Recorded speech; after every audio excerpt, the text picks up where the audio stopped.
Aujourd'hui, on aborde un concept important en rotation, ce qu'on appelle le moment cinétique. Alors, je vais commencer par donner la définition du moment cinétique. Ça va vous apparaître peut-être un peu ésotérique au départ, un peu mathématique, mais au fur et à mesure de la capsule, on va voir physiquement qu'est-ce que ça représente, le moment cinétique. Alors, supposons la situation suivante. On a une particule, la petite balle jaune qui est là, qui a une certaine vitesse, donc en jaune, dans cette direction-là. On a un système d'axes en rouge et le vecteur position R. Donc par rapport au système d'axe, on a la position de la particule. Bien sûr, cette position-là va changer avec le temps, mais bon. Donc on a le vecteur position, le vecteur V. Ce que l'on appelle le moment cinétique, c'est le produit vectoriel du vecteur position fois le vecteur P en fait. P, on se rappelle, c'est la quantité de mouvement et c'était défini comme étant le produit de la masse fois la vitesse. Autrement dit, le vecteur P, la quantité de mouvement, elle a la même direction que la vitesse, bien sûr, puisque c'est le produit de la masse fois la vitesse, donc c'est la même direction que la vitesse. Donc le symbole pour le moment cinétique, on prend un L. Ici, c'est une espèce de L en cursive là, minuscule, donc pour le moment cinétique. Et c'est donc un vecteur, puisque c'est un produit vectoriel, donc le résultat donne un vecteur. Vous comprenez que c'est un produit vectoriel, donc il faut qu'il y ait des composantes perpendiculaires, parce que quand on fait un produit vectoriel, qu'est-ce qui est multiplié? C'est en fait les composantes perpendiculaires. Comme dans ce cas-ci, ma vitesse est comme ça. J'aurai une composante de la vitesse qui est perpendiculaire à R et une autre composante qui serait dans le même sens que R. La composante qui est dans le même sens que R ne compte pas. C'est seulement la composante perpendiculaire qui va compter dans le moment cinétique. Et pour ce qui est de la direction du vecteur L, bien c'est un produit vectoriel, donc on va le trouver avec la règle à main droite. Comme dans le cas qu'on a ici, vous voyez, c'est R fois P. Dans le fond, on peut prendre V, c'est la même direction que P. Alors si je prenais le vecteur V puis que je le ramène ici à l'origine pour que les deux vecteurs aient la même origine, euh, je prends ma main droite, je le mets dans la direction du vecteur R, je ferme dans la direction du vecteur V, mon pouce rentre dans l'écran, dans ce cas-là, donc le vecteur moment cinétique ici, il serait rentrant dans l'écran. Les unités du moment cinétique, ça va être des kilogrammes mètres carrés par seconde. Pourquoi? Parce que la distance R est en mètres. Puis ensuite, P, la quantité de mouvement, c'est le produit d'une masse fois une vitesse, donc kilogramme mètre par seconde. Alors mètre fois kilogramme mètre par seconde, ça va nous donner des kilogrammes mètres carrés par seconde. On n'a pas jugé bon donner un nom à cette unité-là. Ça reste tout simplement des kilogrammes mètres carrés par seconde. Si on appliquait pour essayer de voir un peu qu'est-ce que c'est que le moment cinétique, si on l'applique à du mouvement circulaire par exemple. Dans un mouvement circulaire, on a une particule ici qui tourne selon un cercle. Le vecteur R est mesuré par rapport à l'axe de rotation, donc ici, et les deux sont toujours perpendiculaires tout le long. Donc si on fait R fois P, bien le module, ça va être R fois MV, puis il n'y aura aucun sinus là-dedans ou quoi que ce soit, puisque les deux sont déjà perpendiculaires. Donc on aurait pour le module du moment cinétique MVR, tout simplement. Puis pour ce qui est de la direction, bien, encore une fois, on le trouve avec la règle à main droite. Dans ce cas-ci, il faudrait mettre euh, les doigts sur le vecteur R, fermer sur la vitesse. Vous voyez, mon pouce pointe vers vous, donc j'aurais un moment cinétique qui serait sortant de l'écran dans ce cas-là. L'autre truc, c'est de faire un peu comme les moments de force. Il s'agit de tourner nos doigts dans le sens de la rotation. Donc ici, si je tourne les doigts de ma main droite dans le sens de la rotation, mon pouce pointe comme ça. Encore une fois, ça me donne ce sens-là pour le moment cinétique. Donc pour une particule qui tourne en mouvement circulaire, on a MVR. On peut dire que c'est un peu l'équivalent en rotation de la quantité de mouvement, le moment cinétique. Vous voyez, MV, c'est la quantité de mouvement fois R, donc fois le rayon de la trajectoire. Ça nous donne un peu l'équivalent de la quantité de mouvement, mais en rotation. Maintenant, pourquoi c'est si important le moment cinétique? On va le voir ici. Alors, je reprends la définition du moment cinétique. Et maintenant, je vais voir comment ça varie le moment cinétique. Donc, supposons que je le dérive par rapport au temps, donc dl dt. Eh bien, je dérive l'autre côté de l'équation également. Donc, j'aurai dérivée du premier terme, dr dt fois le deuxième, plus le premier terme fois la dérivée du deuxième, donc dp dt. Maintenant, on peut remplacer P par mv, puisque c'est le produit de la masse par la vitesse. C'est ce qu'on a fait ici. Voyons, on a seulement la vitesse. La masse, on l'a mis devant. Même chose ici, dp dt, ça va être dérivé de mv par rapport au temps, mais la masse est constante, donc on a dv dt, avec la masse qui est ici. Une autre petite étape de plus, dr dt, la dérivée de la position par rapport au temps, c'est en fait la vitesse. Donc dr dt, ici, on peut le remplacer par la vitesse. Donc on a ça. Ensuite, ici, dv dt, dv dt, c'est l'accélération. Donc en fait, on peut le remplacer par l'accélération. On voit ici une chose, le premier terme qui est là, ça va donner 0 parce qu'on a v fois v, donc un vecteur produit vectoriel avec lui-même. Les deux sont dans la même direction, donc ça donne tout simplement 0. Le premier terme, donc, s'en va. Et le deuxième terme, bien, c'est r fois f, en fait, parce que ma, donc la masse fois l'accélération, c'est la force résultante sur l'objet. Donc, on peut le remplacer par f. Et donc, ensuite, on a r fois f et r fois f. Donc, en fait, le vecteur position fois la force, ça nous donne en fait le moment de force sur l'objet. Donc, taux. Alors, on peut dire que la variation du moment cinétique ou la dérivée du moment cinétique par rapport au temps, ça va être égal au moment de force. Autrement dit, quand on applique un moment de force sur quelque chose, la quantité qui est modifiée, c'est le moment cinétique de l'objet. Si on applique un moment de force dans le même sens que le moment cinétique initial, ça va l'augmenter. Si on applique un moment de force en sens opposé du moment cinétique initial, ça va le faire diminuer. Alors on vient de dire que lorsqu'on exerçait un moment de force sur un objet, la quantité qui était modifiée, qui variait, c'était le moment cinétique. Mais ça veut dire une chose aussi, c'est que si on n'exerce pas de moment de force sur un objet, si le moment de force résultant sur l'objet est égal à 0, ça veut dire que son moment cinétique va être constant, parce que la dérivée serait nulle. Donc si la dérivée est nulle, ça veut dire que le moment cinétique est constant. Un moment cinétique constant, ça veut dire qu'il est conservé. C'est comme ça qu'on peut l'exprimer. Alors on va dire que lorsque le moment de force sur un objet est nul, son moment cinétique va être conservé. Si on l'applique à une particule en mouvement circulaire, comme on a vu tout à l'heure, le moment cinétique, c'est égal au produit de mvr pour un produit circulaire. Si on veut l'exprimer en fonction plutôt de la vitesse angulaire, on peut remplacer v par r fois oméga dans un mouvement circulaire. Et si on fait ça, on se retrouve avec mr carré oméga, puisque le r revient deux fois, donc on a mr carré oméga. Ça veut dire, par exemple, que si j'ai un objet qui est en mouvement circulaire et que je change le rayon de sa rotation. Donc, supposons, par exemple, que j'ai un objet attaché au bout d'une ficelle, que je fais tourner comme ça en mouvement circulaire horizontal, et puis que je tire sur la ficelle de manière à rapetisser le rayon de rotation de l'objet.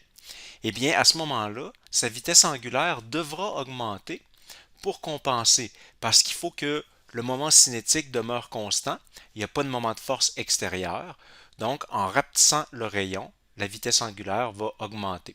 Et ici, il n'y a vraiment pas de moment de force parce que quand je tire sur la ficelle pour rapetisser le rayon, j'exerce une force bien sûr, mais cette force-là, elle est vers l'intérieur, donc ça ne provoque pas de moment de force sur l'objet. Ici, je vais faire la démonstration de ce que je viens de dire. J'ai deux masses en fait deux poids de 10 livres dans mes mains. Quand je les rapproche de moi, vous voyez que je me mets à tourner plus rapidement. Lorsque je les éloigne, je ralentis. À nouveau, je vais les rapprocher. Vous voyez, je me mets à tourner plus rapidement. Quand je les éloigne, je ralentis aussitôt. En passant dans la démo précédente, j'ai diminué la vitesse en fait pour que l'image aille un petit peu plus lentement pour que je l'ai le temps de le commenter. En réalité, la vitesse réelle était plus rapide que ça, donc je tournais encore plus vite que sur l'image qu'on vient de voir. Vous vous rappelez au chapitre 7, on avait parlé des lois de Kepler, les lois de Kepler qui concernent le mouvement des planètes. Kepler avait découvert, c'était sa première loi, que les planètes orbitaient autour du Soleil selon des orbites elliptiques. comme on voit ici, le Soleil occupant l'un des foyers de l'ellipse. Mais Kepler avait aussi découvert, et ça c'était sa deuxième loi, que le produit de la vitesse de la planète fois le rayon qui relie la planète au Soleil, donc le R, était constant. En rétrospective, on peut maintenant dire que, en fait, ce que Kepler avait découvert, c'était que le moment cinétique de la planète était constant. Le moment cinétique par rapport au Soleil. Donc, en prenant le Soleil, on a un vecteur R qui donne la position de la planète par rapport au Soleil. Et si on fait le produit de R fois V, on obtient une constante. Ce que ça dit simplement, la deuxième loi de Kepler, c'est que le moment cinétique de la planète, pour les distances impliquées, on peut considérer que la planète, c'est comme une particule, dans le fond. Donc, on a mvr égale constante. Bien sûr, la masse de la planète, c'est une constante. Donc, on peut dire que VR est une constante. Et ici, le moment cinétique est bien conservé parce qu'il n'y a pas de moment de force. La seule force impliquée sur la planète, c'est la force de gravité que le Soleil exerce sur la planète. Mais cette force-là, elle est orientée vers le Soleil, donc vers l'origine du vecteur R, ce qui veut donc dire que ça ne provoque pas de moment de force. Et c'est pour ça que le moment cinétique de la planète est conservé. Ce que ça veut dire, c'est que pour la planète, sa vitesse change sans cesse parce que sa distance au Soleil change aussi. Entre autres, lorsque la planète est à son plus près du Soleil, ici, ce qu'on appelle le périhélie, c'est là qu'elle va le plus vite parce que la distance est plus courte, donc la vitesse est plus élevée. Et au contraire, lorsque la planète est à son point le plus loin du Soleil, ce qu'on appelle l'aphélie, eh bien, sa vitesse, c'est là qu'elle est à son plus petit puisque c'est la plus grande distance. Jusqu'à maintenant, on a parlé d'une particule en mouvement. On va maintenant calculer le moment cinétique d'un corps rigide, donc d'un objet étendu en rotation. Ce qu'on va faire comme exercice, ça va ressembler un petit peu à ce qu'on a fait dans le chapitre 11, 12 aussi. Donc je reprends même la même forme pour dire, bon, cette forme-là, c'est une forme quelconque, dans le fond, un objet rigide qui tourne autour d'un axe, donc le rond noir qui est là, c'est l'axe, et on va refaire le même genre d'exercice qu'on avait fait pour le moment d'inertie, par exemple. On découpe l'objet en un paquet de petits morceaux. Donc le morceau qui est là a une masse MI, il est à une distance RI de l'axe de rotation, et son moment cinétique à ce morceau-là, puisque c'est une particule, ça va être égal à mvr, comme on a vu tout à l'heure. Ici, je l'ai réécrit en ordre légèrement différent, R, M fois V. Ensuite, eh bien, pour avoir le moment cinétique de l'objet au complet, on va faire la somme des moments cinétiques de chacun des morceaux. Vous remarquez qu'ici, on va prendre le L majuscule. Lorsque ça ne sera pas une particule, mais plutôt un objet étendu, on va prendre le L majuscule pour le moment cinétique. Donc, la somme des moments cinétiques de chacun des morceaux. Alors, la somme de R, M fois V. Bien sûr, on peut faire comme tout à l'heure, le V, la vitesse, puisque chaque morceau décrit une trajectoire circulaire, on peut remplacer V par R fois oméga. Et bien sûr, le R, donc on retrouve ici R au carré, comme ça, la masse qui est là, et la vitesse angulaire, ben, comme c'est la même pour tous les points de l'objet, bien la vitesse angulaire, on peut l'écrire en avant de la somme, comme ça ici. Alors, qu'est-ce qu'on retrouve pour le moment cinétique de l'objet? La vitesse angulaire fois la somme de RI au carré fois M. Mais ça ici, la somme de RI au carré fois M, on l'a déjà rencontré lorsqu'on avait calculé l'énergie cinétique d'un objet et on avait appelé ça le moment d'inertie. Donc en fait, cette somme-là, c'est le moment d'inertie de l'objet. Alors on trouve une formule assez simple au bout du compte que le moment cinétique d'un corps rigide, c'est égal à sa vitesse angulaire de rotation fois son moment d'inertie.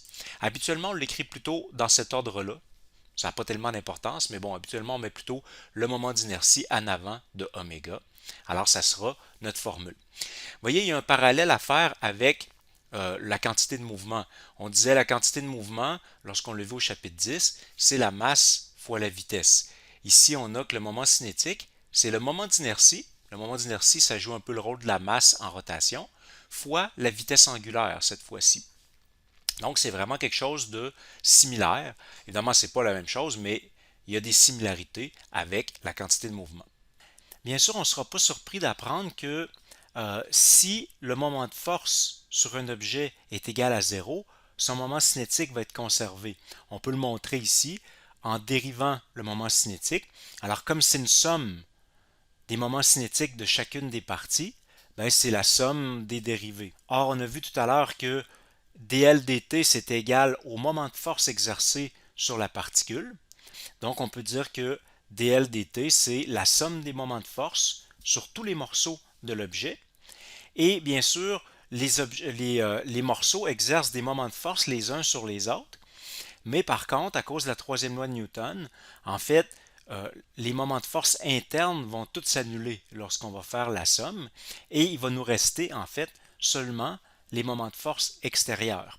Donc ici, le taux extérieur, c'est le taux extérieur résultant, si on veut. Autrement dit, on n'a pas besoin de tenir compte de tous les moments de force intérieurs, internes, que les morceaux de l'objet exercent les uns sur les autres. Donc, s'il n'y a pas de moment de force extérieure, s'il n'y a pas de force extérieure, en fait, ça veut dire que le moment cinétique de l'objet va être conservé, va être constant. Je reviens sur la formule qui est ici à droite. Si on diminue le moment d'inertie d'un objet, sa vitesse angulaire va augmenter.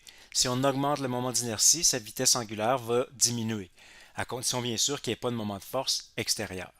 Ici, on va voir une vidéo un peu vintage et d'assez mauvaise qualité. Mais bon, pour illustrer le principe qu'on vient de voir, alors vous voyez la patineuse artistique ici rapproche ses bras et ses jambes de son corps et elle se met à tourner très rapidement. C'est assez impressionnant, on peut peut-être le reprendre. Donc, au fur et à mesure qu'on approche le plus possible les bras et les jambes du corps, vous voyez, la vitesse angulaire devient très très grande. Une petite note ici sur la conservation de l'énergie. Il faut bien comprendre que l'énergie cinétique et le moment cinétique, c'est vraiment deux choses différentes. Ici, ce qu'on a dit, c'est que s'il n'y avait pas de moment de force extérieure à appliquer sur un objet, son moment cinétique demeurait constant. Donc le produit de I fois oméga, ça reste constant. On se rappelle que l'énergie cinétique de rotation, c'est 1/2 I oméga au carré. Alors qu'est-ce que ça veut dire? Ça veut dire que les deux, si le moment d'inertie d'un objet change, son moment cinétique et son énergie ne peuvent pas être conservés toutes les deux en même temps. Parce que dans I oméga carré, on a I oméga fois oméga, dans le fond. Alors, si I oméga demeure constant, vu que c'est multiplié encore par oméga, dès qu'oméga a changé, l'énergie cinétique ne peut pas demeurer constante. Prenons l'exemple de la patineuse qu'on vient de voir. Quand quand elle rapproche ses bras pour tourner plus vite, son moment d'inertie diminue, sa vitesse angulaire augmente en conséquence, du même facteur. Si son moment cinétique est divisé par 2, la vitesse angulaire est multipliée par 2. Et comme I oméga reste constant, puis qu'ici on a I oméga fois oméga, eh bien quand elle va plus vite, elle a plus d'énergie cinétique. Donc quand elle tournait plus vite à la fin, la patineuse avait plus d'énergie cinétique qu'au début. On peut se poser la question d'où elle vient cette énergie cinétique-là? Eh bien, elle vient du travail qu'elle a dû faire pour rapprocher ses membres de son corps. Dans le fond, à cause de la force centrifuge, ses bras, ses jambes ont tendance à aller vers l'extérieur, donc ça prend une force pour les ramener vers l'intérieur, et c'est une force exercée sur une certaine distance, c'est donc un travail, et c'est ce travail-là qui vient augmenter l'énergie cinétique. Ici, on va avoir une autre démonstration du principe de conservation du moment cinétique. J'ai une roue qui tourne entre les mains et vous voyez que lorsque je l'inverse, je me mets à tourner dans une direction. Quand je la remets comme elle était, j'arrête. Je reprends ici, mais au ralenti pour avoir le temps de commenter. La roue ici tourne en sens horaire vu du dessus. Et au début, on part au repos. Alors, comme la roue tourne en sens horaire au début, quand je l'inverse, tout à coup, elle tourne en sens anti-horaire. Alors, pour que le moment cinétique de l'ensemble soit conservé, eh bien, moi, je me mets à tourner en sens horaire, de sorte que le moment cinétique total de l'ensemble est le même qu'au début. Quand je remets la roue comme elle était, bien sûr, je m'arrête de tourner, parce que je reviens au même moment cinétique du début. À nouveau, je l'inverse, et je me mets à tourner en sens horaire pour compenser, de telle sorte que la somme des deux moments cinétiques est égale au même qu'il était au début.